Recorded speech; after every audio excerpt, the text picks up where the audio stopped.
Hello everyone, welcome to my another recipe. মই এটো নেটত চাই শিকিছো বাৰু এটোৰ নাম মছলা বেগন ভৰ্তা আৰু তাৰপিছত গৰম তেলত পিয়াজ আৰু জলকীয়া কাটি থোৱা ফ্ৰাই কৰি লম গোল্ডেন ব্ৰাউন হোৱালৈকে তাৰপাছত ইয়াত এড কৰি দিম বিলাহী আৰু হেতু অকমান মজাই লোৱাৰ পাছত দিম জিৰা পাউডাৰ তাপা দিম হালদি পাউডাৰ দিয়াৰ পাছত অকমান আকৌ দিম ৰেড চিলি পাউডাৰ আৰু আদা নহৰু পেষ্ট আৰু অকমান পানী দি পেলি মজাই লম ভালকে তাপা পুৰি থোৱা বেগেনা আৰু ধনিয়া একেলগে আৰু নিমখ আছে বাৰু ইয়াত গুটেখিনি একেলগে দি দিম দি দিয়াৰ পাছত এটো মজাই লম ভালকে ধুনিয়াকে স্মেচ কৰি লম গুটেখিনি স্মেচ কৰি হৈ যোৱাৰ পাছতে আমাৰ খাবলৈ ৰেডি হৈ যাব আপোনালোকে ধনিয়াটো পিছতো দিব পাৰে মই যেহেতু একেলগেতে আছিল দি দিলো সেই কাৰণে আৰু খালো তাৰ পাছত ইমানে বেছি টেস্টি আৰু সোৱাদ হৈছিল নহয়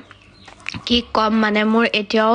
যে মই ভয়েস ওভাৰ দি আছো মানে মোৰ মুখত পানী আহি গৈছে বহুত বেছি টেস্টি হৈছিল আপোনালোকে ট্ৰাই কৰি চাব